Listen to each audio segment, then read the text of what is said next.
चलो हेलो बच्चों, आइए आज के सेशन में आज सबका स्वागत है। आज के सेशन में हम डिस्कस करने वाले हैं बहुत ही अच्छा टॉपिक। जैसा कि अभी तक विलेन चल रहा था, यानी विलेन चैप्टर चल रहा था, सॉल्यूशन चल रहा था। अब उस सॉल्यूशन का जो थ्योरेटिकल पोर्शन वो पूरी तरह से खत्म हो चुका है खूब अच्छे से। आज हम डिस्कस करेंगे, जैसा कि आपको दिख रहा है, न्यूमेरिकल के बारे में। और ये ऐसे न्यूमेरिकल हैं जो कॉन्सेप्चुअल न्यूमेरिकल है, यानी बहुत अच्छे न्यूमेरिकल हैं, कॉन्सेप्ट बेस पे न्यूमेरिकल है। अगर आपका कॉन्सेप्ट तैयार है, क्लियर है, तो न्यूमेरिकल को आप आसानी से समझ सकते हैं। अन्यथा हम तो समझाने के लिए है ही, कोई दिक्कत नहीं, समझा के ही जाएंगे और कोई प्रॉब्लम नहीं, आपको चिंता करने की कोई बात नहीं है, जरा सा भी सोचना नहीं है। आपको थंबनेल में दिख रहा है, न्यूमेरिकल है भाई, 12th वालों का बहुत अच्छा टॉपिक है।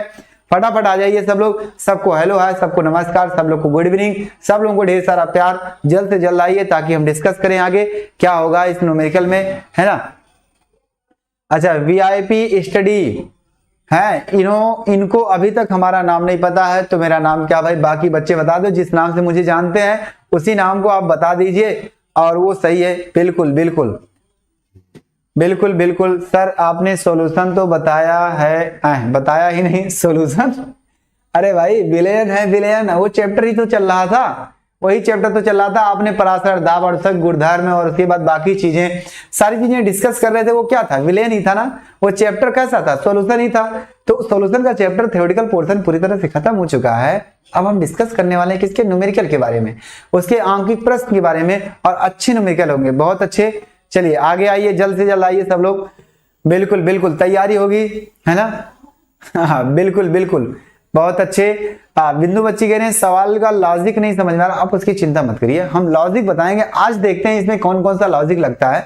आज एक ही चैप्टर है, आप परेशान मत होइए। आप कब से पढ़ा रहे हैं, ये क्या अभी कहा है? हाँ खान सर, जितेंद्र सिंह कह रहे हैं बाबू खान सर, बिल्कुल इन्होंने सही नाम लिया, मेरा वही नाम है। केमिस्ट्री वाले हैं, हम केमिस्ट्री पढ़ाते हैं बस, और कुछ नहीं।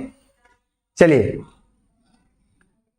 अरे भाई स्मार्टी साहिल, आपको जो टॉपिक छूटा है वो मैं वादा करता हूं कल आते हैं आपके सामने। कल का डेट रखा गया है। जो इन्वर्टर यानी कुछ इलेक्ट्रिकल इशू होने की वजह से, टेक्निकल इशू, बहुत सारी चीजें हो गई थी जिसकी वजह से क्लास आपकी नहीं हो पाई थी उस दिन। वो क्लास आपका हम कल लेंगे, कल दोपहर में लेंगे, 1 बजे से क्लास वो चलेगी। आप लोग आ जाइए, लगातार 3 घंटे हम आपके साथ रहेंगे, हम और आप साथ में बातें करेंगे अच्छे से। लगातार 3 घंटे की क्लास है ना, मतलब 1-1 घंटे का है, ऐसे नहीं कि लगातार हम आपको परेशान कर देंगे, लेकिन हम कंटिन्यू 1 से 2, 2 से 3, है ना, मतलब 12 से 1, 1 से 2, 2 से 3, कहाँ गया। हाँ इस तरह से क्लास है पूरी तरह से, आप उसकी चिंता मत करिए। हम हैं, मिलेंगे कल आपको दोपहर में। वो टॉपिक जो छूटा है वो सारा टॉपिक बताएंगे। आ जाइए, न्यूमेरिकल बताते हैं। न्यूमेरिकल भी आपको समझ में आएगा, कॉन्सेप्ट वाले न्यूमेरिकल है। तो एक बार बताइए, क्या मेरी आवाज आप लोगों के पास तक अच्छे से जा रही है ना। बताइए, क्या मेरी आवाज, अनमोल ब्रो, वाह वाह। चलिए, क्या मेरी आवाज आप लोगों के पास तक अच्छे से जा रही है? हाँ बिल्कुल, दीपक राव हाय, ओके। आ जाओ मेरे भाई, चलते हैं, डिस्कस करते हैं। जौनपुर का लाडला सोच में पड़ गया, क्या बात है भाई, कोई बात नहीं है, चिंता मत करो, है ना। प्लीज सर, एनसीईआरटी का, हाँ एनसीईआरटी का क्वेश्चन है इसमें, टेंशन मत लो। आ जाओ आ जाओ, चलते हैं, देखते हैं चांद के पार चलना, कहाँ चलना है। स्टार्ट करते हैं। आपका पहला जो है न्यूमेरिकल, ये आ गया आपका पहला न्यूमेरिकल। और पहला न्यूमेरिकल इतना अच्छा है कि बताइए क्या है। ये न्यूमेरिकल ऐसा है जो क्या कह रहा है, देखिए इसमें हम दोनों तरह का न्यूमेरिकल लिखे हुए हैं, टाइप किया गया है, कंप्यूटर महोदय ने अच्छे से किया है। क्या है आपका, वो है यानी कि ऑप्शन भी है, यानी ऑब्जेक्टिव भी है और थ्योरेटिकल भी है। जैसा कि आएगा तो पता ही चल जाएगा आप लोगों को। तो स्टार्ट करते हैं। समान ताप, सामान नहीं रहेगा, समान ताप पर किन विलेनों के युग्म परासम परासारी हैं। ये भाई बताइए, समान ताप पर किस विलेन का युग्म समपरासारी, मतलब ये सब विलेन है। एक 0.1 मोलर NaCl है, 0.1 मोलर सोडियम सल्फेट है, मतलब इसके साथ मिला, इसका युग्म हो गया। दूसरे ऑप्शन में 0.1 मोलर का यूरिया है और 0.1 मोलर का क्या है, सोडियम क्लोराइड है। तीसरे युग्म में क्या है, 0.1 मोलर का यूरिया है और उसके बाद क्या है, 0.2 मोलर का क्या है, MgCl2 मैग्नीशियम क्लोराइड है। चौथे ऑप्शन में 0.1 मोलर का क्या है, कैल्शियम नाइट्रेट है और फिर इसका युग्म जो जोड़ा है वो क्या है, 0.1 मोलर सोडियम सल्फेट है। अब आपको ये बताना है भाई कि इसमें से कौन सा जोड़ा ऐसा है जो समपरासारी विलेन का कंडीशन शो करेगा। बताइए, समपरासारी का विलेन का कंडीशन शो करेगा, ये बताइए। ये सवाल यही कहना चाहता है कि भाई कौन सा ऐसा जोड़ा है जो समपरासारी विलयन का कंडीशन बताएगा। बताइए जल्दी से आप लोग। चलिए बहुत अच्छे, कंप्यूटर महोदय को थैंक्स, बिल्कुल शुक्रिया आपका, उनके लिए, उनकी तरफ से। सर नेट नहीं चल रहा है, वीआईपी स्टडी है ना। चलिए आप नेट के बारे में सही से करिए, उसके बाद कहीं से ले लीजिए हॉटस्पॉट। बताइए जल्दी से क्या होगा इसका, पहले आप लोग बताइए। चलिए अंकित का आ गया है बी ऑप्शन, सत्यम का आ गया है डी ऑप्शन। हाँ देखते हैं, हर्ष मिश्रा, चलिए बहुत अच्छे बच्चे। हाँ आपका नाम, बिल्कुल। आइए देखते हैं, बी ऑप्शन बता रहे हैं, डी ऑप्शन बता रहे हैं, बी ऑप्शन बता रहे हैं, डी ऑप्शन बता रहे हैं। देखते हैं क्या होगा, है ना। हाँ क्या कर रहे हैं सर, चालू तो हो ही गया भाई आशीर्वाद है, जुग जुग जियो सब लोग। देखते हैं क्या होगा। देखिए आपको क्या करना है भैया, समान सम परासारी मतलब समान परासर, यानी समान परासर से क्या हमने बताया था कि जब परासर दाब होगा तो सब परासर प्रक्रिया क्या होगी, रुकेगी। यानी परासर जब समान रहेगा तो दाब समान लगेगा। तो वहां थ्योरी बोली गई थी जब परासर दाब समान होगा तो उसे समपरासारी विलयन कहते हैं। अब परासर दाब जब समान हो गया तो वहां से क्या आ गया भैया, वहां से विलयन की सांद्रता भी समान हो गई, और जब विलयन की सांद्रता समान हो गई तो वहां से कणों की संख्या समान हो गई। अब यहाँ तीन चीज है, या तो आपको रिलेशन दिया होता P1 बराबर P2 तो आप सही बोलते थे, या C1 बराबर C2, या फिर N1 बराबर N2। अब इसमें से कौन सा कंडीशन आपको लगाना है जरा देखिए। P1 बराबर P2 तो है ही नहीं, यानी ये कंडीशन लग ही नहीं सकता। सांद्रता के केस में अगर देखा जाए तो यहाँ भी सांद्रता 0.1 यहाँ भी है, तो भाई ये तो पहले से दिख रहा है। यहाँ भी सांद्रता 0.1 है, यहाँ भी सांद्रता 0.1 है, तो ये भी दिख रहा है ना। यहाँ भी सांद्रता 0.1 है, यहाँ भी सांद्रता 0.1 है, ये भी दिख रहा है। इसका मतलब एक में तो तीन ऑप्शन तो सही हो नहीं सकता। इसका मतलब है कि हमें सांद्रता भी नहीं देखनी है। क्या, सांद्रता भी नहीं देखनी है। अब बचा क्या, ये देखना है, यानी कणों की संख्या देखनी है भाई। तो देख लो, अगर NaCl है तो इसको तोड़ेंगे क्या आएगा, Na प्लस Cl माइनस, मतलब दो कड़ा है इसमें, इसको तोड़ेंगे क्या आएगा Na प्लस 2 बार और SO4 डबल माइनस, यानी 3 कण इसमें आ गए। तो ये तो बराबर है ही नहीं, कण नहीं बराबर तो ऑप्शन नहीं सही होगा। यूरिया के बारे में देखते हैं तो यूरिया अपघटित होता ही नहीं है, NH2CO ये अनअपघट्य माना जाता है। इसके बारे में बात करें तो यहाँ Na प्लस आ जाएगा और Cl माइनस आ जाएगा, इसमें 2 अणु है, इसका मतलब ये भी गलत हो गया। इसमें बात करें फिर यूरिया आ गया, तो यूरिया क्या अनअपघट्य है, अपघटित नहीं होगा। उसके बाद इसमें तो सांद्रता ही बराबर नहीं है, ये तो ऑप्शन आगे ही कटा है, पहले ही कट चुका है। इसको छोड़िए, इसको देखते हैं। सांद्रता समान है लेकिन इसकी कारणों की संख्या, इसको जब तोड़ेंगे तो Ca प्लस 2 बार आएगा और NO3 माइनस यानी नाइट्रेट आयन 2 बार, तो कैल्शियम 1 बार और नाइट्रेट आयन 2 बार, टोटल कितने आयन हो गए, 3 आयन। और इसमें क्या है, सोडियम प्लस 2 बार आया है और SO4 डबल माइनस 1 बार आया, तो 1 आयन यहाँ 2 आयन यहाँ, यानी टोटल आयन कितना हो गया, 3 आयन। यानी 3 आयन इसका भी है, 3 आयन उसका भी है, 3 आयन इसका भी है, 3 आयन उसका भी है। इसका मतलब कणों की संख्या यहाँ क्या है, बराबर है, और सांद्रता भी बराबर है। इसका मतलब आपका ऑप्शन क्या सही होगा, आपका ऑप्शन क्या सही होगा, डी ऑप्शन। बताओ समझ में आया, 2 2 3। अच्छा आप जीके क्यों नहीं पढ़ाएं, अच्छा जीके हम नहीं पढ़ाते हैं, चलिए बहुत अच्छे। हाँ शुभम पांडे डी ऑप्शन। बताइए समझ में आया कि नहीं आया आपको सवाल का लॉजिक। बिंदु बच्ची ये बताओ आपको लॉजिक अब की बार समझ में आया कि नहीं आया। हाँ यहाँ कमेंट बिंदु बच्ची कह रही है कि सर सवाल का लॉजिक नहीं समझ में आ रहा है, मुझे कंफ्यूजन हो जाता है। तो बताइए आप कमेंट करिए, सवाल का लॉजिक समझ में आया।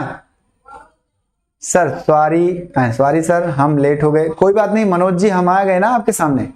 Okay sir, yes sir, D option D option D option, yes sir yes sir yes sir, Ajay Singh yes sir, Pooja yes sir, है ना, Shivam yes sir, D option D is correct, D is right, है ना। Sir आपको नींद नहीं आती, क्या है भाई, क्या है क्या है क्या है क्या है क्या है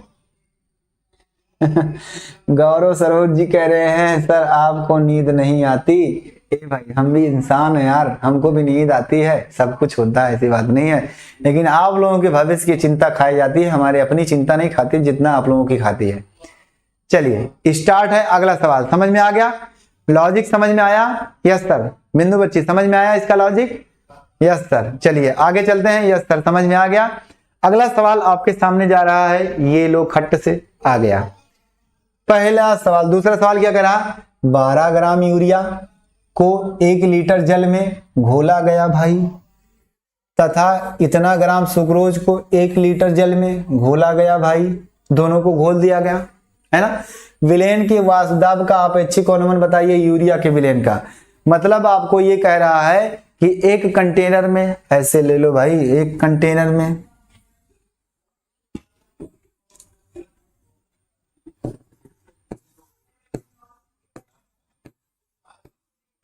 एक कंटेनर में भाई किसका है, एक कंटेनर में आपको यूरिया का विलेन है और एक कंटेनर में यूरिया का क्या, सुक्रोज का विलेन है।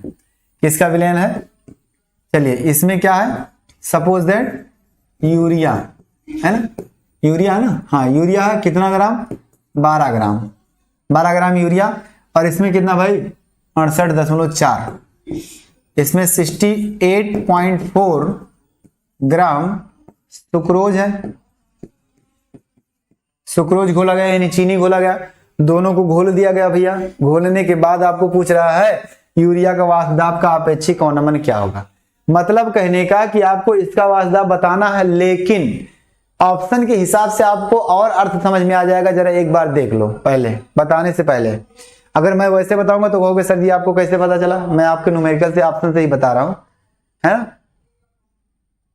चलिए सुनील कुमार गुप्ता जी का सर मेरा भी नाम ले लीजिए। ओके सर, आज पहला दिन है, रोज आप इसी टाइम ऑनलाइन क्लास देते हैं। बिल्कुल सत्यम टी जी, आप हम इसी टाइम क्लास देते हैं। 12th की क्लास जो आपकी है इस टाइम डेली जाती है 10 बजे से, उसके बाद रात अपनी है ना। अरे यूरिया NH3 का सूत्र नहीं हुआ स्मार्टी साहिल जी, यूरिया का सूत्र NH3 नहीं है, NH2CO NH2 है ना, NH2CO NH2 है भाई।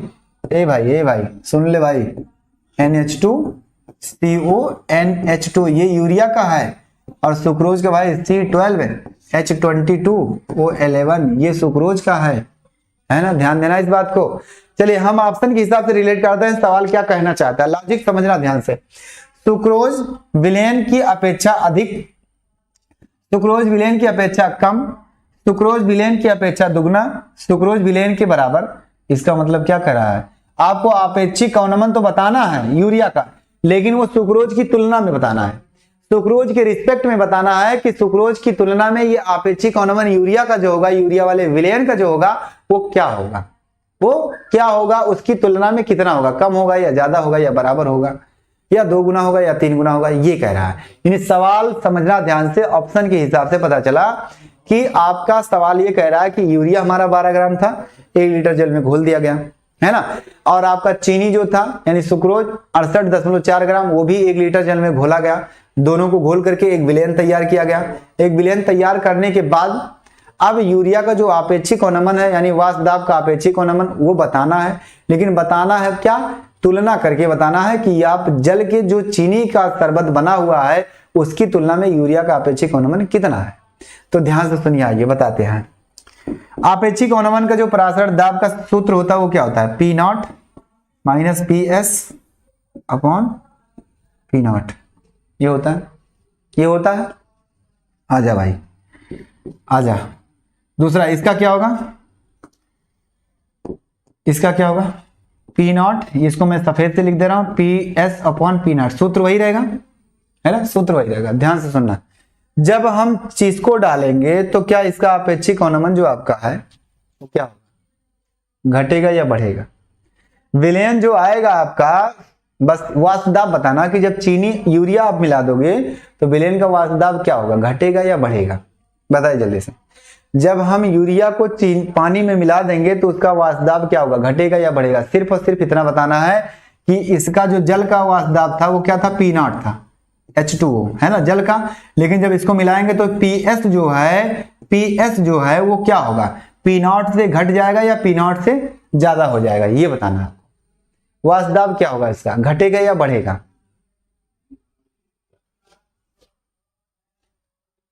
टेलीग्राम पे,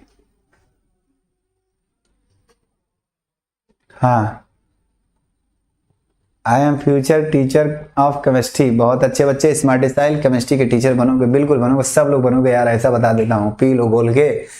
बताओ एक बार कमेंट केवल करो कि क्या होगा, ये कम होगा या ज्यादा होगा। जब आप यूरिया को पानी में मिलाओगे तो पानी के वाष्पदाब की तुलना में विलयन जो बनेगा उसका वाष्पदाब क्या होगा, पानी से कम होगा या ज्यादा होगा? ये बताओ आप, पानी से कम होगा या ज्यादा होगा? क्या होगा, पानी से कम होगा या ज्यादा होगा? बच्चे कह रहे हैं सर ज्यादा होगा, बढ़ेगा, एक लोग कह रहे हैं कम होगा। मैं सिर्फ और सिर्फ पानी के बारे में पूछ रहा हूं। पानी जो आपका विलयन बनेगा यूरिया को मिलाने पर, आपको ये नहीं बताना है, आप इसको बंद कर दीजिए, है ना। आप सिर्फ इसको बताइए क्या होगा, घटेगा या बढ़ेगा, घटेगा या बढ़ेगा। जब आप इसको डालोगे पानी में तो क्या होगा, देखते हैं क्या होता है। ये यूरिया क्या है, आवासशील पदार्थ है। राउडला क्या कहता है कि जब किसी आवासशील पदार्थ को विलयन में डालते हैं यानी विलायक में, तो उसका वाष्पदाब पहले से क्या होता है, घट जाता है। क्या होता है, पहले से घट जाता है। बात समझना, आंसर अभी नहीं आएगा, अभी मैं इसको बता रहा हूं। सिर्फ और सिर्फ यूरिया को जब पानी में मिलाते हो तब पानी का वाष्पदाब सपोज दैट कुछ और था, जब पानी में यूरिया आपने मिला दिया तो उसका वाष्पदाब क्या होगा, घट गया। यानी कहने का मतलब है कि पी नॉट किसके लिए लिख रहे हैं, यूरिया के लिए लिखो। पी नॉट है ना इज ग्रेटर देन क्या हो जाएगा भैया, पी एस, है ना, यूरिया के लिए। किसके लिए, यूरिया के लिए। ध्यान से सुनना इस बात को, समझ जाओगे सवाल एक बार बता दिए तो। क्या है, यूरिया के लिए। यूरिया के लिए क्या हुआ, ये ज्यादा हो जाएगा, है ना। अब जब ये ज्यादा हो जाएगा तो ये बताओ P not minus P S करोगे तो ये पूरी वैल्यू ज्यादा आएगी कि नहीं ज्यादा आएगी। ये जब पूरा ऑलरेडी बड़ा है, इसमें से छोटी वैल्यू अगर घटाओगे तो कुछ परिवर्तन नहीं होगा भाई। एक छोटी वैल्यू अगर घटाओगे तो कोई परिवर्तन नहीं होगा, नहीं होगा ना। ये बात सही है। आप जानते हैं कि अगर कहीं एक आया है और एक में से 0.00001 घटाते हैं तो इसमें कोई अंतर नहीं आएगा, एक ही आएगा ना लगभग। तो बात ये है कि भाई इसका मतलब क्या है कि जब इसको घटाएंगे तो इसमें अप्रोक्सीमेट क्या आएगा, लगभग क्या आएगा, इसको घटाने के बाद आएगा क्या आएगा, इसको घटाने के बाद आपका आ जाएगा लगभग बराबर क्या आएगा, पी नॉट ही आएगा ना। अब ध्यान से सुनना है। अब यूरिया के लिए हम बात करते हैं, किसके लिए, यूरिया के लिए, सॉरी चीनी के लिए बात करते हैं। चीनी को, अब इसकी बात हो गई, इसको ऐसे रहने दो, चीनी की बात करते हैं। 1 लीटर जल था, इसका भी क्या था, पी नॉट था, और इसको जब मिलाया हमने तो उसका क्या होगा, अब की बार घटेगा या बढ़ेगा उसके रिस्पेक्ट में। यानी जब चीनी को मिलाएंगे उसमें तो क्या होगा, चीनी क्या है, एक अपघट्य पदार्थ है, क्या होगा, वो अपघटित हो जाता है। अपघटित होगा सुक्रोज और ग्लूकोज में, है ना, सॉरी ग्लूकोज और फ्रक्टोज में क्या होता है, अपघटित हो जाता है। और जब अपघटित हो जाएगा तो कणों की संख्या ज्यादा हो जाएगी, और कणों की संख्या ज्यादा होगी तो वाष्पित भी होगा। इसका मतलब है कि इसकी वाष्पदाब जो होगा विलयन का, है ना, उतना तो नहीं बढ़ेगा, मतलब इससे ज्यादा नहीं होगा वो, लेकिन इसके रिस्पेक्ट में वो ज्यादा होगा। बात को समझने की कोशिश करना, बहुत बच्चे कंफ्यूज हो जाते हैं। मैंने कहा कि पी नॉट इसका जो है और पी एस की तुलना में क्या है, पी एस तो छोटा रहेगा इसका, है ना, लेकिन जो पी एस इस यूरिया के पी एस से क्या होगा, बड़ा होगा। क्यों, क्योंकि वो अपघटित हो सकता है और यूरिया अपघटित नहीं हो रहा था, इसलिए इसका जो पी एस होगा वो छोटा होगा पी एस सुक्रोज से। किसे, पी एस, यानी यूरिया का जो विलयन का पी एस होगा वो क्या होगा, छोटा होगा सुक्रोज के विलयन के पी एस से। क्यों, क्योंकि सुक्रोज का विलयन का पी एस जो आपका है वो क्या हो रहा है भाई, वो आपका अपघटित हो रहा है, उसमें कणों की संख्या ज्यादा हो रही है तो वाष्पदाब ज्यादा होगा इसकी तुलना में, बाकी तो इसका कम ही रहेगा। तो यहां जब उसको घटाएंगे तो यहां देखिए ये इतना ज्यादा छोटा नहीं है कि घटाने से इसकी वैल्यू में फर्क नहीं पड़ेगा, फर्क पड़ जाएगा। इसका मतलब है कि इसकी जो वैल्यू आएगी पी, है ना, पी जो आपका P not minus P S होगा, ये भाई कुछ आएगा, क्या कुछ आएगा, है ना, कुछ आएगा। बात को ऐसे समझने की कोशिश करना, कुछ आएगा। इसका मतलब है पी एस सुक्रोज का और पी एस यूरिया का अगर देखा जाए तो पी एस जो सुक्रोज का है, सुक्रोज ले लो, पी एस माने sucrose is greater than P S किसका, यूरिया का, पी एस एस सुक्रोज का, सोल्यूशन का, पी एस यू यूरिया का, यह क्या होगा, बड़ा होगा। अब जब ये बड़ा है ये छोटा है, इसका मतलब है कि जब इसको हम इसमें से घटाएंगे तो ये वैल्यू ज्यादा आएगी, और जब इसको हम इसमें से घटाएंगे तो इसकी वैल्यू इसकी तुलना में कम आएगी। ध्यान से सुना, घुमा दिया थोड़ी सी बात में। इसकी वैल्यू जो है ये पी नॉट पी एस, है ना, ये घटेगा तो इसकी कुछ वैल्यू आएगी, मतलब पी नॉट से छोटा आएगा। क्या आएगा, पी नॉट से छोटा आएगा, और इसकी वैल्यू क्या है, पी नॉट के बराबर आ रही है। इसका मतलब है पी नॉट के जब ये छोटा आ रहा है तो ये पी नॉट क्या है, बड़ा है, बड़ा है ना, बड़ा है। ध्यान से सुनना, बात समझने की कोशिश करना। मैं यहां से फिर से ले रहा हूं कि आपका जो यूरिया के लिए, ध्यान से देखो, यूरिया के लिए जगह कम पड़ गया, यूरिया के लिए P0 माइनस PS है ना, ये क्या होगा भाई, ये अप्रोक्सीमेट क्या होगा, P0 होगा। क्यों? क्योंकि P0 is greater than PS है ना, यूरिया। और सुक्रोज के लिए, किसके लिए, सुक्रोज के लिए, सुक्रोज के लिए करेंगे तो P0 माइनस PS, सारा फंडामेंटल समझा दिया आपको। ये आएगा जो इसकी वैल्यू आएगी, इसकी वैल्यू जो आएगी भाई वो P0 से क्या आएगी, छोटी जाएगी, इसके P0 से क्या आएगी, लेस देन, है ना, क्या आएगा, इसकी वैल्यू में लिख दूं इससे, सपोज दैट dx आ रहा है, ये क्या आएगा, लेस देन P0 आ रहा है, ध्यान से सुनना, लेस देन P0 आ रहा है। अब यहां से ये बात आता है कि लेस देन क्यों P0 आ रहा है, क्योंकि जब यूरिया का देखेंगे हम PS और इसका देखेंगे PS, तो इसकी तुलना में इसका PS क्या है, छोटा है, इसका PS ज्यादा है ना। जब इसका PS ज्यादा है इसलिए क्या होगा भाई, इसलिए उसका जब अंतर करेंगे तो उसकी कुछ वैल्यू आएगी, यानी कि PS sucrose is greater than PS urea, ये ज्यादा है ये कम है, तो इसलिए इसको जब घटाएंगे तो इसकी वैल्यू कुछ आएगी, और जब ये कम है इसको घटाएंगे तो उसकी वैल्यू लगभग P0 के बराबर आएगी। अब दोनों की बात की जाए अगर, है ना, यूरिया और सुक्रोज की बात की जाए, यूरिया और सुक्रोज की बात की जाए, ध्यान से समझना, इस बात को अगर समझ गए तो बात सही है, पकड़ ले गए तो बहुत अच्छी बात है। ये क्या है P0, ये क्या है आपका P0, ये किसका P0 है, ये यूरिया का है, ये किसका है, सुक्रोज का है। ध्यान से देखना, ये P0 के बराबर आया, ये क्या आया, लेस देन आया, है ना, लेस देन आया ना, इसमें x बराबर आया P0 के बराबर, इसमें x क्या आया, छोटा। जब छोटा आया तो इसकी जो वैल्यू होगी P0 minus PS upon P0, ये क्या आएगा, ग्रेटर देन, और इसकी वैल्यू क्या होगी, P0 minus PS upon P0 is less than. क्यों? इसका रीजन यह है कि जब ऊपर वैल्यू घटाएंगे तो क्या आएगा, P0 अपॉन P0, ये अप्रोक्सीमेट क्या आएगा भैया, 1 के बराबर आ गया, और ये क्या है, x is less than P0 आएगा, और ये जब छोटा आ गया तो P0 से जब भाग देंगे हम तो ये 1 से क्या आएगा, छोटा ही आएगा, आएगा ना, यानी 1 से ये छोटा आएगा, ये 1 से ये बड़ा आएगा या 1 के बराबर आएगा। इसका मतलब है कि ये 1 के बराबर या 1 से बड़ा आ रहा, और ये क्या है, 1 से छोटा आएगा, 1 के बराबर कर दो, लो 1 के बराबर सिर्फ कर दो, ये आ गया। अब यहां से आपको पता चला कि ये आपेक्षिक अवनमन था, ये भी आपेक्षिक अवनमन था, ये यूरिया का आपेक्षिक अवनमन, ये सुक्रोज का आपेक्षिक अवनमन। तो अब तुलना करके आप क्या बोल सकते हो कि यूरिया का वाष्पदाब का आपेक्षिक अवनमन सुक्रोज की तुलना में क्या है, अधिक है, कह सकते हैं, कह सकते हैं कि नहीं कह सकते हैं, हाँ बताओ जल्दी से, कह सकते हैं कि नहीं कह सकते हैं। लॉजिक समझ में आया, लॉजिक समझ में आया।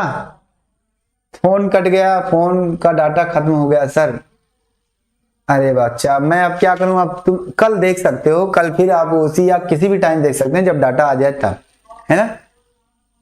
ये बताओ आपको ये टॉपिक पूरी तरह समझ में आया, अभी तक जो मैं चिल्लाया भाई, इसके हिसाब से आपका ऑप्शन क्या रहा, ए आ रहा है।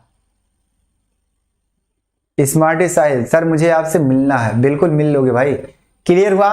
आपको मैंने निष्कर्ष निकाल के बताया भाई, टाइम का समय मत देखना, मैं दोबारा बताऊंगा, ये बहुत ही मेन टॉपिक है, बहुत ही मेन लॉजिक है।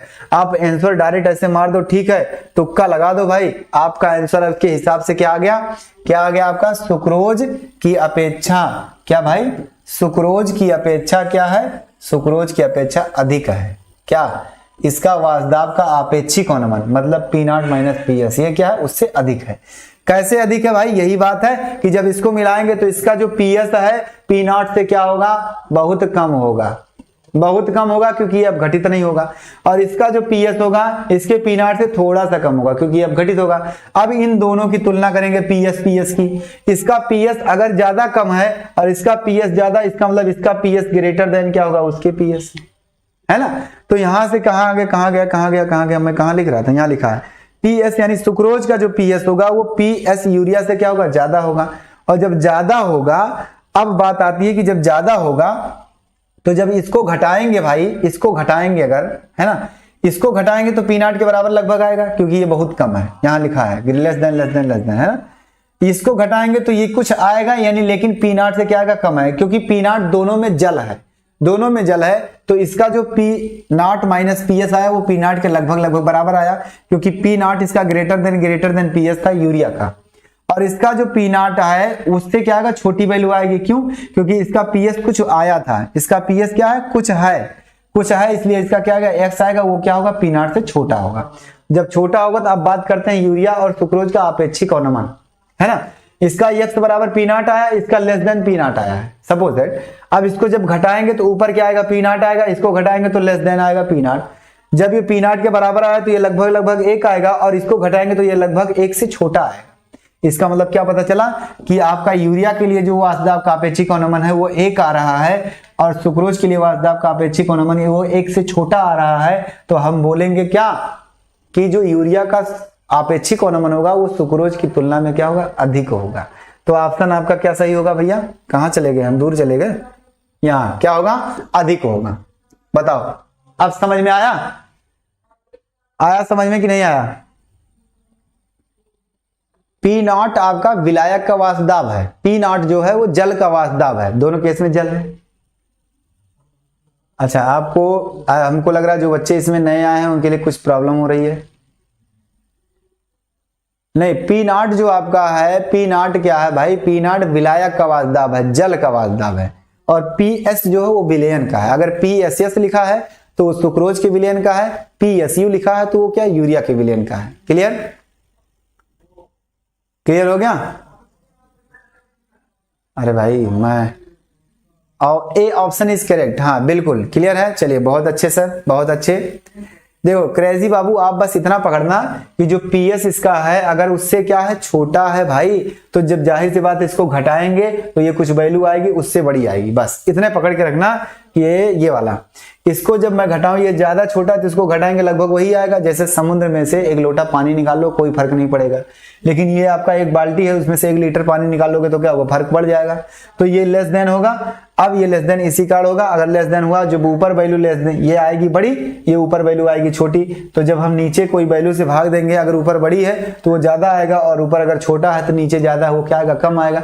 दोनों की तुलना कर दिए तो इसका ज्यादा उसका कम, यानी इसका वाष्प दाब का अपेक्षिक अनुमान उसकी तुलना में अधिक आएगा। क्लियर। चलिए अब हम अगला सवाल, कहीं भागना नहीं है, कंफ्यूज हो रहे हो हमको लग रहा है, इसलिए तुम लोग डर जाते हो। ऐसे सवाल को पढ़ोगे, ऐसे कंपटीशन बीट की जाएगी। आ जाओ तीसरा सवाल, 2 द्रवों P एवं Q, ध्यान से सुनना, कि वाष्प दाब क्रमशः 80 mm एवं भैया 60 mm है। P के 3 मोल तथा Q के 2 मोल मिलाने पर क्या होगा, विलयन का वाष्प दाब कितना होगा। अब बताओ, इतना आसान सवाल है, विलयन का वाष्प दाब कितना होगा भाई, बताओ जल्दी से। ये आ गया, क्या होगा, सबसे पहले लिख लो भाई P के लिए, इसको पहला मान लो, इसको दूसरा मान लो, है ना। यानी P1 बराबर क्या है, P1 नॉट बराबर वो वाष्प दाब दिया है शुरुआत का, उसका आंतरिक वाष्प दाब ये 80 mm है, हो गया। P नॉट 2 बराबर वो कितना दिया है, 60 mm। ध्यान से सुनना, N1 यानी N1, पहले P के मोल कितने हैं, N1 बराबर 3 मोल, है ना। उसके बाद N2 बराबर कितने हैं, 2 मोल। दोनों को मिला दो भाई, दोनों को मिला दोगे तो मिश्रण जो बनेगा उसका मिश्रण क्या होगा, P कुल बराबर साइन ऑफ क्वेश्चन मार्क। अब सोचोगे सर जी P कुल पूछा है तो एक काम करो, 60 80 जोड़ दो, 140 है, ये पहला दिख रहा है आंसर लगा दो, लेकिन हो जाएगा गलत। क्या होगा, हो जाएगा गलत। क्यों? क्योंकि राउल्ट नियम के हिसाब से क्या कहा जाता है, किसी घटक का जो पराशर दाब होता है उस घटक के आंशिक वाष्प दाब और उसके मोलंश के गुणनफल के बराबर आता है। इसका मतलब है कि जब तक आपको घटक का पराशर दाब अलग से नहीं पता चलेगा तब तक आप उसको जोड़ नहीं सकते हो, है ना, तब तक उसको आप जोड़ नहीं सकते हो। यानी P कुल बराबर क्या होगा, P कुल बराबर क्या होगा, फार्मूला आपका P कुल बराबर P1 प्लस P2, ये आपको पता होना चाहिए। जबकि हमें क्या पता है, P नॉट पता है, P1 नहीं पता है ना। तो P1 पता करने के लिए राउल्ट के नियम के हिसाब से करेंगे। भाई सर ये क्लास फ्री है, हाँ बाबू फ्री है, पूरी फ्री है यार। हाँ चलो आओ, चलिए क्लियर हो गया भाई, आ जाओ जल्दी से। हाँ P1 P2 C1 C2 E कहाँ पहुंच गए, स्मार्टिसाइल अभी नहीं यहाँ आएगा, अभी P1 P2 में C1 C2 नहीं आएगा। यहां से देखिए क्या होता है, आइए कब होगा सर ये, क्या 2 चैप्टर कब होगा, ये दूसरा चैप्टर ही तो है, अगला क्या है तीसरा चैप्टर, लेकिन अभी नहीं। आओ देखते हैं क्या है ना। यहां से आपका क्या हो जाएगा, अब हमें P पता करना है तो राउल्ट लॉ के हिसाब से, है ना, यानी किसके हिसाब से भाई, राउल्ट के नियम के हिसाब से ना, राउल्ट के अनुसार, राउल्ट के अनुसार क्या होता है, किसी घटक का P जो होता है वो क्या होता है, उसका P नॉट इंटू उसके मोल अंश चाई के बराबर होता है। अगर हम पहला घटक लेंगे तो पहला आंशिक दाब पहला मोल अंश हो गया, और मोल अंश बराबर क्या होता है, मोल अंश बराबर ये होता है कि उस घटक का मोल बटे दोनों घटकों की मोलों की संख्याओं का योग, ये होता है मोल अंश, यही होता है ना। ठीक, बिल्कुल, क्लास जब तक चाहोगे तब तक चलेगी भाई, है ना।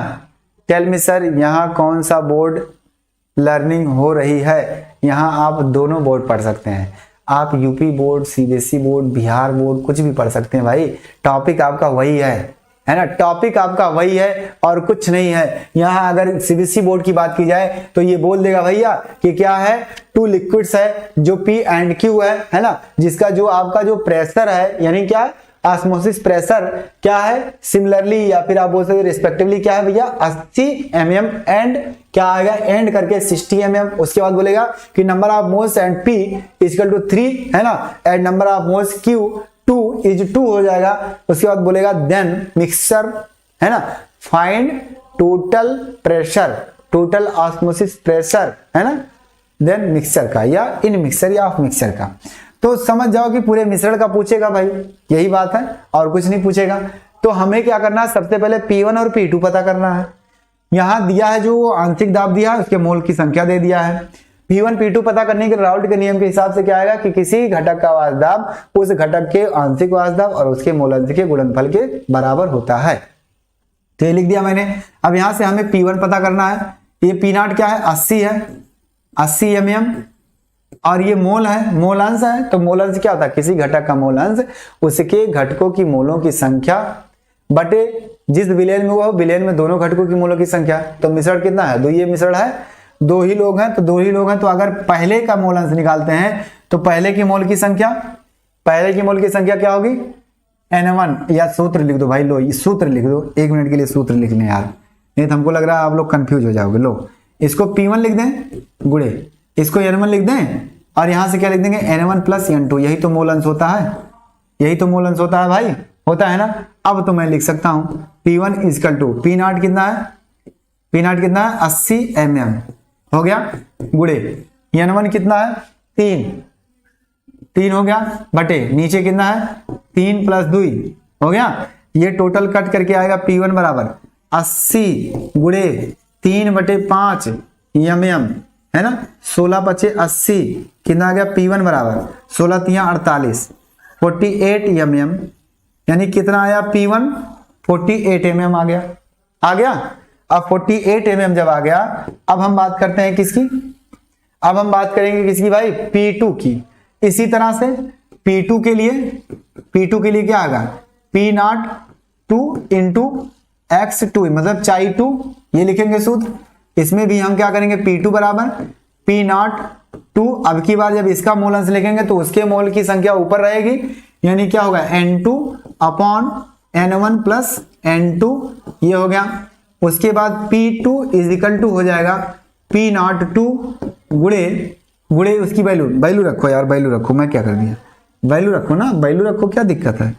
वैल्यू P नॉट 2 की वैल्यू कितनी है भाई, कितनी है 60 है ना, तो 60 रख दो, mm उधर ले जाओ। N2 कितना है भाई, N2 कितना है 2 है, तो 2 रख दो, नीचे 3 प्लस 2 ये हो जाएगा और यहां लिख दो mm हो गया। फिर P2 बराबर हो जाएगा 60 गुड़े 2/5 और mm हो गया। P2 बराबर 12 पंचे 60, 12 गुड़े 2 है ना mm, यानी 12 दूनी 24 mm, 24 mm आ गया। अब मुझे P कुल बराबर निकालना है, P कुल बराबर निकालना है भाई, मेरे भाई आजा, P कुल बराबर निकालना है तो क्या होगा P1 प्लस P2 हो गया। और P1 कितनी आई है, 48 आया है, 48 रख दो भाई और mm लिख दो, और प्लस P2 कितना आया है, 24 mm आया है, लिख दो। उसके बाद P कुल बराबर क्या आ गया, लास्ट में आपका जोड़ दो भाई, 8 4 12 के 2 और 4 2 6 1 7, 72 mm। ओ माय गॉड, क्या आ गया भाई, ये देखो कितना आ गया आपका, 72 mm आया। इसका मतलब ओवरऑल विलेन का 72 कहाँ कहाँ कहाँ, यहाँ है, यहाँ है। डी ऑप्शन सही है, डी ऑप्शन इज करेक्ट, सही है। समझ में आ गया, समझ में आ गया है, बोल भाई बोल, कहाँ जाएगा तो। डी ऑप्शन, बहुत अच्छे बच्चे, हितेश का डी ऑप्शन आ गया है, और डी ऑप्शन अजय का भी आ गया, अतुल का भी डी ऑप्शन आ गया है ना, बहुत अच्छे सर। न्यू चैप्टर, हाँ न्यू चैप्टर इसके बाद शुरू होगा भाई, जब न्यूमेरिकल पढ़ाना जरूरी है, क्योंकि सवाल अगर आ जाएगा, फिजिकल केमिस्ट्री है ये, है ना। डी ऑप्शन इज करेक्ट, बहुत अच्छे।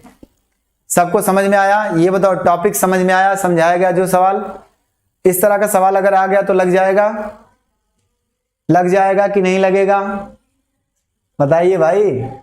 टेक्निकल यादवंशी जी कह रहे हैं सर न्यू चैप्टर, हम न्यू चैप्टर बताएंगे सर 2 बजे तक, चलाइए। बिल्कुल चलाएंगे, अगर आप लोग ऐसे उम्मीद के साथ बधे रहोगे तब, क्योंकि हमारी जो मोटिवेशनल होती है आपकी यहाँ संख्या देख के होता है, संख्या ऐसे ही बना के रखोगे खूब अच्छे से, तब मजा आएगा। लास्ट तक चलेंगे यार, चिंता मत करो। समझ में आ गया, बिल्कुल बिल्कुल, ये मत समझो कि ये नीट के लिए नहीं है, आ गया तो समझाना लगाना बहुत जरूरी है आपको, है ना। डिस्चार्ज हो गया, कोई बात नहीं, चार्जिंग लगाओ जल्दी से जाके नेक्स्ट में। हाँ बिल्कुल, बहुत अच्छे, समझ में आ गया, पूरी तरह से सवाल समझ में आ गया। हाँ आ गया समझ में, तो हम आगे बढ़ते हैं, अगला सवाल 1 2 3 आ गया भैया आपके सामने, आजा आजा आजा तुझको 0.2 मोलर H2SO4 विलेन की सांद्रता ग्राम प्रति लीटर में होगी। ग्राम प्रति लीटर में बताना है, किसकी सांद्रता, इसकी सांद्रता ग्राम प्रति लीटर में बताना भाई। इसका मतलब है कि आपको सबसे पहले पता करना है H2SO4 का भार। अगर H2SO4 का भार पता चल गया तो इसका मतलब आप निकाल लेंगे ग्राम प्रति लीटर में सांद्रता। तो आइए H2SO4 का भार निकालने हैं। सबसे पहले इसकी मोलरता कितनी दी है, H2SO4 की मोलरता, ये भी सवाल देखना नीट लेवल का है। मोलरता कितना है, 0.2 मोलर, है ना। 2 मोलर है तो इसकी थ्योरी क्या बोलती है, 1 लीटर विलेन में विलीन विलेय के मोलों की संख्या, 1 लीटर विलेन में विलीन विलेय के मोलों की संख्या जो होती है वही उसकी क्या कहलाती है, मोलरता कहलाती है। तो यहां से आ जाएगा भाई H2SO4 की मोलरता कर दिया इतना, तो इसका सूत्र लिखेंगे हम, मोलरता बराबर, मोलरता बराबर क्या हो जाएगा, विलेय के मोल, विलेय के मोल, है ना, नंबर ऑफ मोल्स एब्सोल्यूट, विलेय के मोल अपॉन विलयन का आयतन, विलयन का आयतन भैया हो गया। वो भी आयतन किस में रहेगा भाई, मेरे लीटर में रहेगा, ध्यान देना इस बात को। यहां से मोलरता कितना दिया, 0.2, है ना, मोलर हो जाएगा। और ये आ जाएगा विलेय के मोल, ऐसे लिख दो, नहीं पता है, विलेय के मोल नहीं पता है, अपॉन आयतन कितना, 1 लीटर, प्रति लीटर की बात कर रहा है तो 1 लीटर हो जाएगा। तो यहां से H2SO4 के मोल आए, क्योंकि विलेय कौन है, H2SO4 है।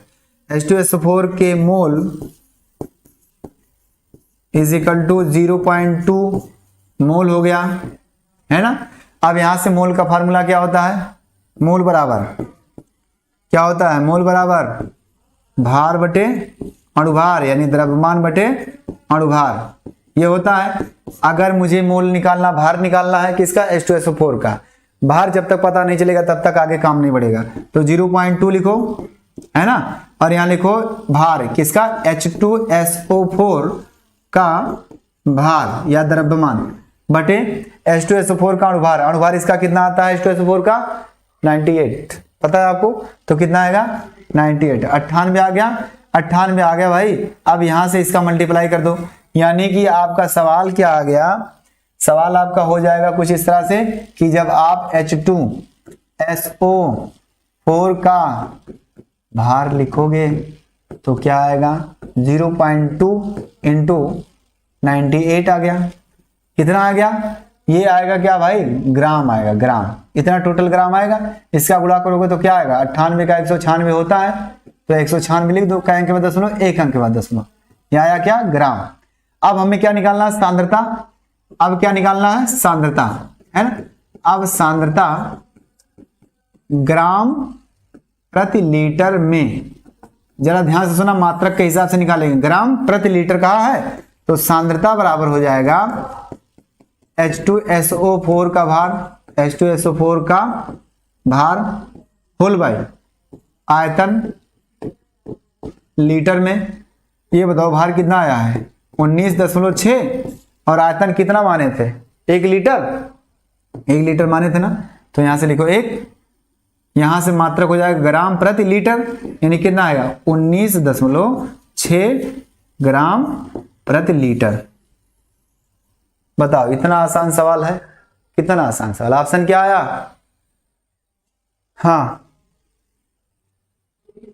हाँ, आप कल कौन सा टॉपिक पढ़ाओगे, कल तो हमारी छुट्टी है, कल हमारी छुट्टी है भाई। हाँ हाँ, एक बार और बताएंगे, पहले बताओ ये टॉपिक समझ में आया। ज्योति बच्ची आप परेशान मत होइए, नेटवर्क कहीं से ले लो, हॉटस्पॉट कनेक्ट करा लो किसी से, पूरे दिन में बचा के रखना चाहिए, इसीलिए कहा जाता है लास्ट में जो क्लास चलती है उसके लिए बचा के रखो, मूवी व्हाट्सएप में नहीं भेजी होना चाहिए। कौन सा चैप्टर है राहुल बाबू, ये आपका विलयन का चैप्टर है। डी ऑप्शन मिल रहा है, आ जाओ भाई, कौन सा ऑप्शन, हाँ डी ऑप्शन मिल रहा है, इसका मतलब हमारा ऑप्शन कौन सा ही होगा, डी होगा। हो गया, बिल्कुल समझ में आ गया, समझ में आया।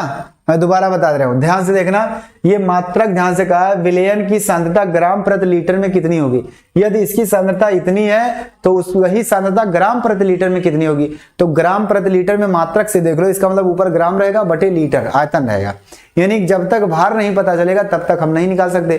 तो सबसे पहले भार निकालना, भार निकालने के लिए आपको मोलरता दिया है, मोलरता से क्या निकल गया, मोल, और मोल के फार्मूले से भार निकल गया, क्योंकि मोल बराबर होता है भार बटे अणुभार, अणुभार को तो सूत्र दिया है, तो सूत्र के हिसाब से अणुभार निकल जाएगा, इसका मतलब यहां से भार पता चल गया, और भार जैसे ही पता चला वैसे उसकी सांद्रता क्या होगी, भार बटे आयतन, क्या है, भार बटे आयतन, आयतन 1 लीटर, यानी हर 1 लीटर की बात हो रही तो 1 लीटर होगा, 1 लीटर से भाग दे देंगे, 1 से तो कोई बात नहीं, वही आएगा, यानी कि वही मात्रा क्या, ग्राम प्रति लीटर में हो गया। क्लियर, हाँ बिल्कुल बिल्कुल बिल्कुल बिल्कुल, ले लो हॉटस्पॉट भाई, नेटवर्क प्रॉब्लम, जीबी नहीं ओवर हुआ है, अच्छा चलिए सही है, समझ में आ गया।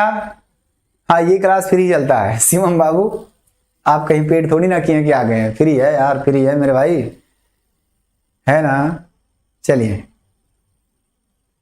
बिल्कुल, बहुत अच्छे जयप्रकाश प्रजापति, शुक्रिया आपका।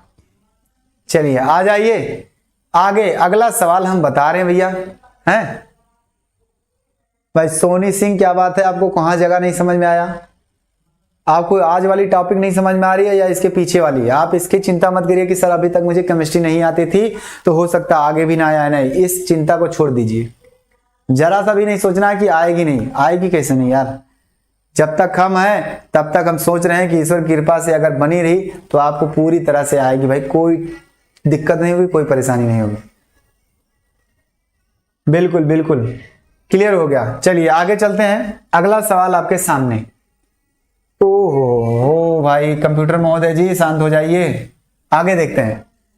5वां नंबर सवाल जो है, किस सूत्र द्वारा, आपको सूत्र बताना है, किस सूत्र द्वारा मोलल उन्नयन स्थिरांक Kb की गणना की जा सकती है।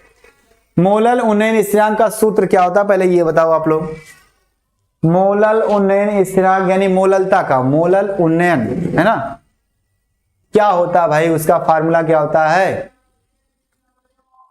ना, उन्नयन, उन्नयन क्वथनांक का, उन्नयन का सूत्र क्या होता है, या क्वथनांक का संकेत बता दो मुझे, क्वथनांक उन्नयन का संकेत केवल बताइए।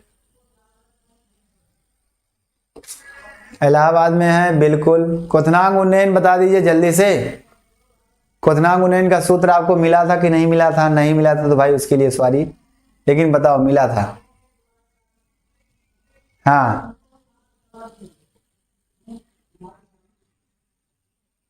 अच्छा, इस क्लास की जगह बहुत कम होती है, रूम बड़ा कर दीजिए। अच्छा, ए ऑप्शन बता रहे हैं कुछ लोग भाई, ए ऑप्शन बता रहे हैं, ए ऑप्शन डायरेक्ट बता दिए। चलिए देखते हैं, लग रहा है कैलकुलेट करें। तो देखिए क्वथनांक का उन्नयन जो होता है, ठीक है, अच्छा ये दब गया। क्वथनांक का उन्नयन है ना, क्वथनांक का उन्नयन, क्वथनांक का उन्नयन जो होता है भाई डेल्टा टीवी से प्रदर्शित किया जाता है, क्योंकि अंतर बताया गया था। तो डेल्टा टीवी इजकल टू क्या होता है, केबी इंटू मोललता होता है भाई, मोललता। ये हो गया। केबी क्या है, मोलल उन्नयन स्थिरांक है, जो बोलेंगे क्वथनांक उन्नयन स्थिरांक बोल सकते हैं। तो डेल्टा टीवी है ना इजिकल टू केबी इंटू मोललता को क्या करेंगे हम, मोल अपॉन आयतन, है ना, सॉरी मोल, यहां से मोल किसका, विलेय का मोल, विलेय के मोल, विलेय के मोल होल बाई विलायक का भार केजी में, यही तो सूत्र होता है, विलायक का भार केजी में, बस ऐसे लिख दो, हो गया। अब विलेय के मोल को कैसे रखेंगे, यहां तो मोल के टर्म में सूत्र दिया नहीं, यहाँ डब्ल्यू डब्ल्यू लिखा है, इसका मतलब वेट लिखा है, तो उसका क्या होगा, delta T B is equal to K B into, ये विलेय के मोल क्या होता है, मोल बराबर होता है क्या, भार बटे अणुभार, यानी वेट बाई मॉलिक्यूलर वेट, है ना, होल बाई विलायक का भार, विलायक का भार कैपिटल डब्ल्यू केजी में, अगर ये केजी में है तो ठीक है, केजी में नहीं है तो क्या करेंगे, 1000 से भाग देते हैं। अब यहां से देख लो ऑप्शन से, अगर इसमें 1000 का मल्टीप्लाई कहीं दिख रहा है, डिवाइड दिख रहा है, इसका मतलब है कि जो डब्ल्यू है उसे केजी में बनाया गया है। केजी में बनाने के लिए हम क्या करेंगे, इसमें 1000 से भाग दे देंगे, हो जाएगा केजी, है ना, इतना हो गया। अब इस वैल्यू को जरा ध्यान से देखना है, delta T B is equal to KV into आपका आएगा वेट यानी डब्ल्यू स्मॉल, और ये ऊपर जाएगा क्या 1000, है ना, पलट के ऊपर 1000 जाएगा, और बटे करके क्या आएगा मॉलिक्यूलर वेट यानी स्मॉल एम और कैपिटल डब्ल्यू, ये हो गया। केबी का मान निकालना है, केबी को अकेले छोड़ो, इनको उठा के इधर लाओ, मतलब कहने का कि देखो ध्यान से, केबी को अकेले हम छोड़ दिए, ये अपनी जगह पे था डेल्टा टीबी इंटू, ये नीचे था डिवाइड में, इधर आएगा क्या होगा, मल्टीप्लाई हो जाएगा M into capital W whole by, ये मल्टीप्लाई में था, इधर क्या आएगा डिवाइड हो जाएगा, यानी कि क्या होगा स्मॉल डब्ल्यू इंटू 1000।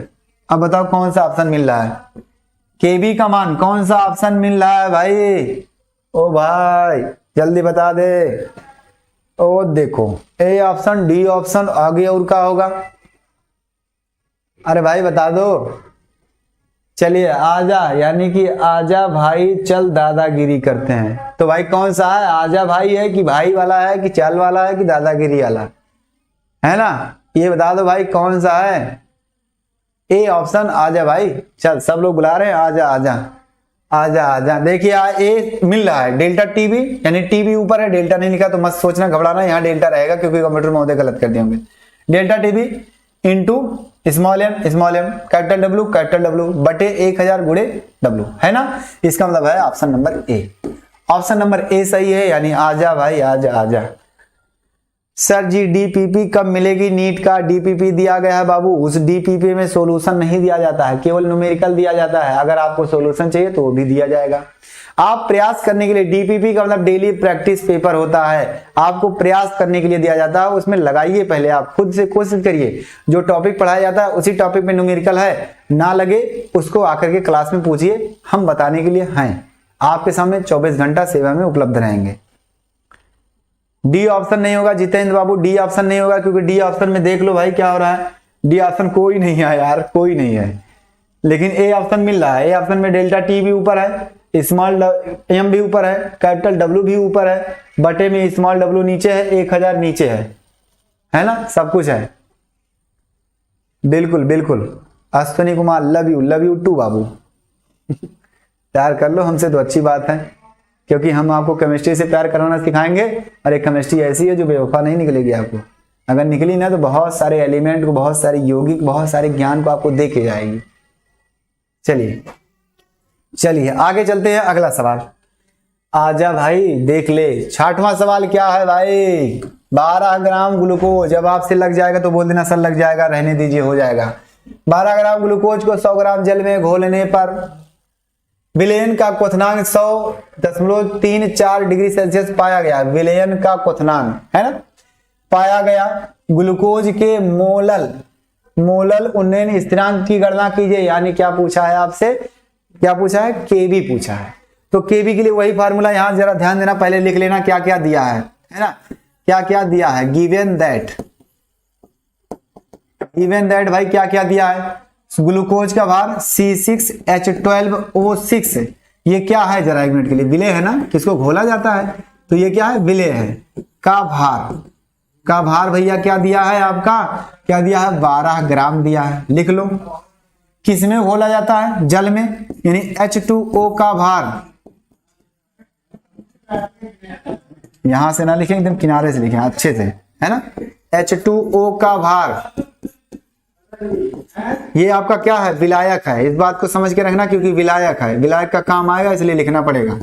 का भार कितना दे दिया भाई, 100 ग्राम दे दिया भाई, वो दे दिया भाई, दे दिया 100 ग्राम। लिख लो ऐसे फटाक से, हो गया 100 ग्राम हो गया। आगे फिर क्या करा, जब पानी में इसको घोल दिया गया, मतलब क्या, ग्लूकोज को जब पानी में मिला दिया गया तो उस विलयन का क्वथनांक पाया गया। कुछ क्या पाया गया, इतना पाया गया।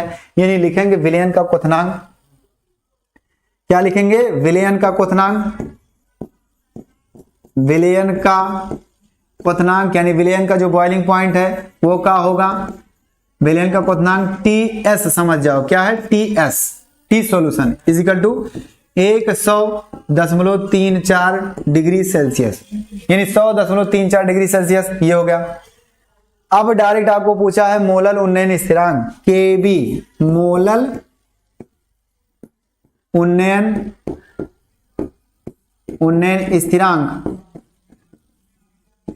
स्थिरांक KB is equal to sign of question mark, ये आपसे पूछा है।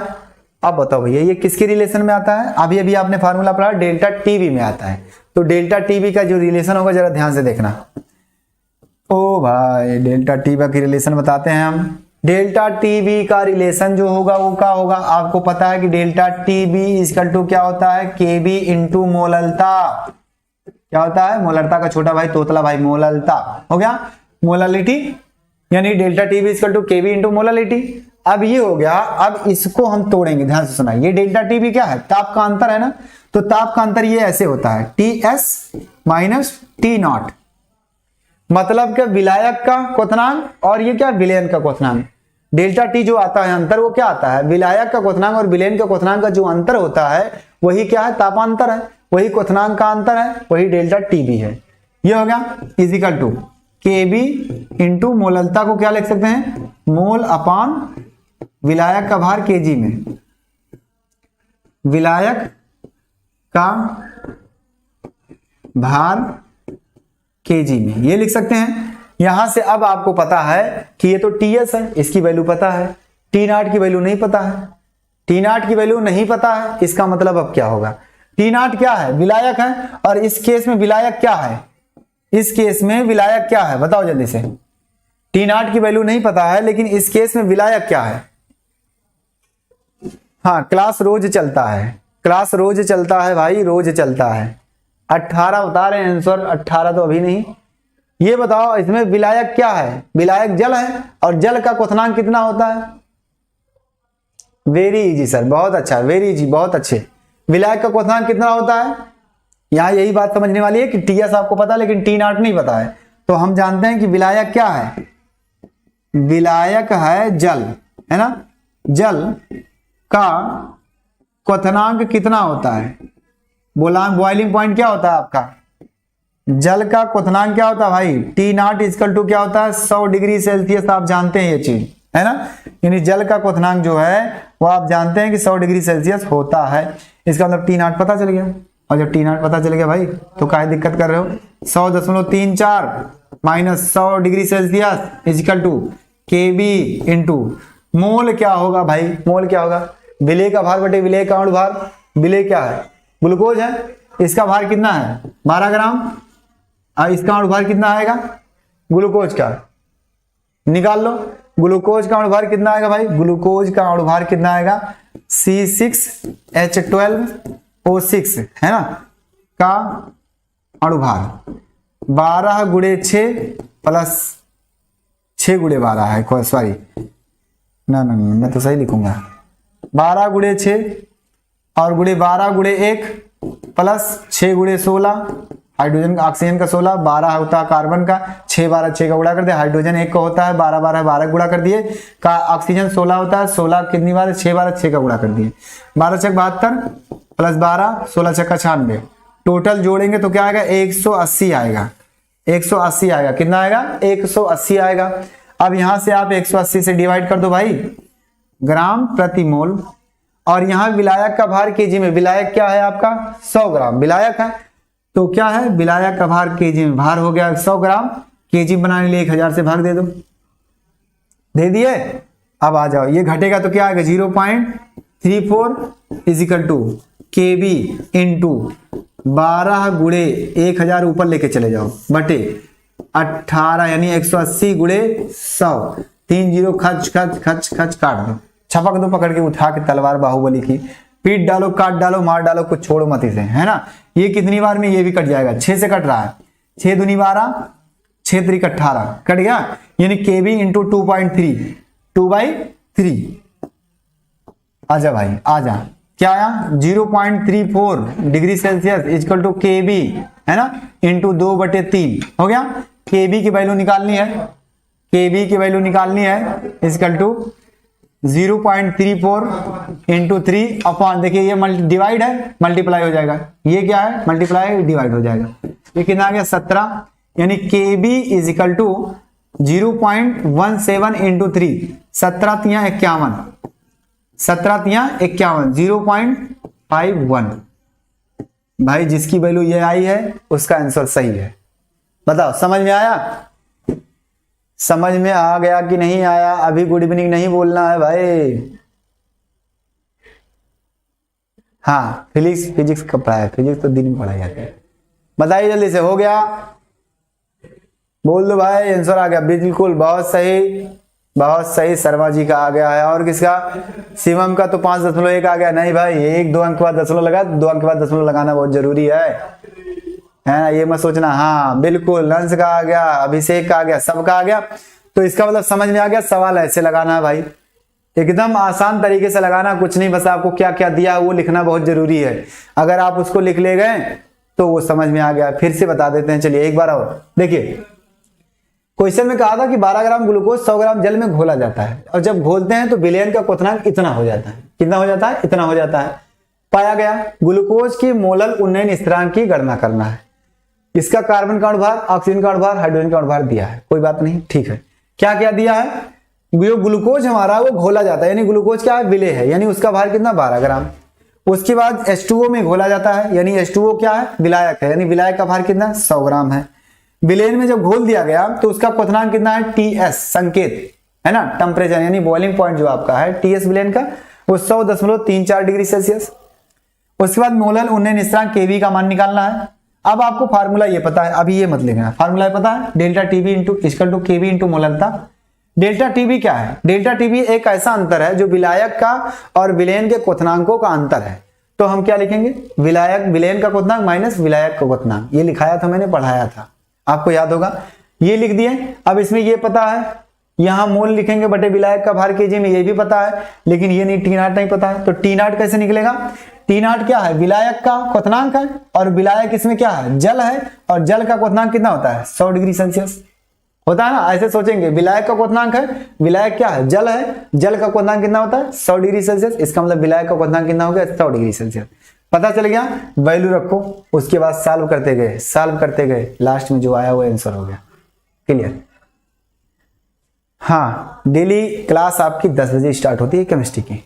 क्लियर हो गया, क्लियर हो गया, चलिए बहुत अच्छी बात है, क्लियर हो गया तो आगे हम बढ़ते हैं, धीरे धीरे आगे हम बढ़ रहे हैं भाई, हाँ क्लियर होना चाहिए, आगे बढ़ रहे हैं। अगला सवाल, स्क्रीनशॉट लो फटाक से, इसका स्क्रीनशॉट ले लो भाई, चलो आगे। अगला सवाल क्या लिखा भाई, 27 डिग्री सेल्सियस पर 2% यूरिया विलयन का प्रासरण दाब क्या होगा, ज्ञात कीजिए यदि विलयन का स्थिरांक में आर की वैल्यू इतना है।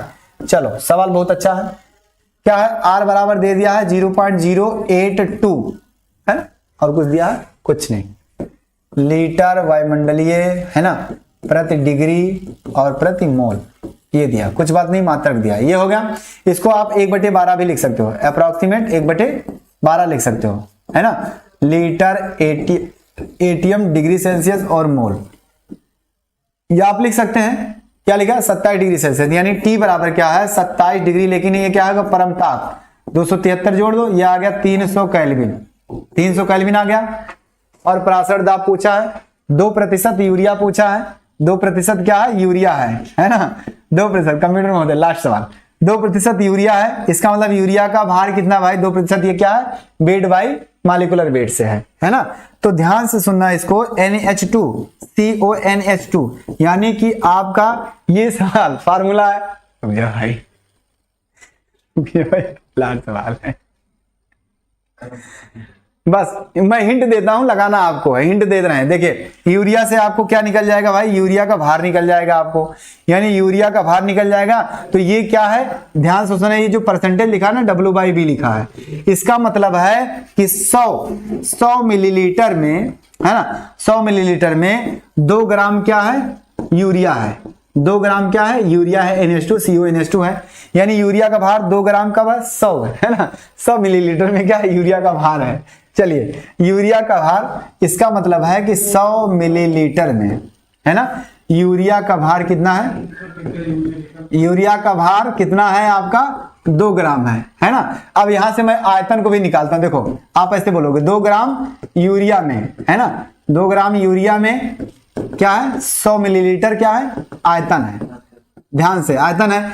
अब यूरिया का अनुभार कितना होता है, निकाल लो, कितना होगा भाई, 60 होगा, 60 होगा शायद, हाँ 60 होगा है ना। अब 60 ग्राम यूरिया में, पल्ले नहीं पड़ेगा, यूरिया में है ना 100/2 × 60, ये डिवाइड कर दो, 30 आ गया, यानी कि 3000 ml आ गया, यानी ये क्या आ गया, 3 लीटर आ गया आपको आयतन पता चल गया, सब कुछ पता चल गया। क्या निकालना भाई, क्या निकालना है आपको, दाब निकालना है। पीवी बराबर NRT वैल्यू पढ़े हो ना, तो P बराबर N/B RT, N की वैल्यू कहां से निकालेंगे, यूरिया का ग्राम 2 भार दिया है, यानी 2 ग्राम दिया है यूरिया का भार, यूरिया का अनुभार होता है 60, यहां लिखेंगे 2/60, यहां लिखेंगे आयतन क्या 3 लीटर, आर की वैल्यू पता चल गई है, ये कहां गया, आर की वैल्यू यहां है, और ये मैं वैल्यू रख देता हूं, लो ये आ गया 2/60/3 × 0.082 है ना, इंटू 300। आपको यही सॉल्व करना है, जो आएगा वो आंसर होगा लास्ट। क्लियर, एक बार कमेंट कर दो समझ में आया कि नहीं आया, कमेंट कर दो भाई, कमेंट कर दो। Okay bye bye, take care, अपना ख्याल रखना, गुड नाइट।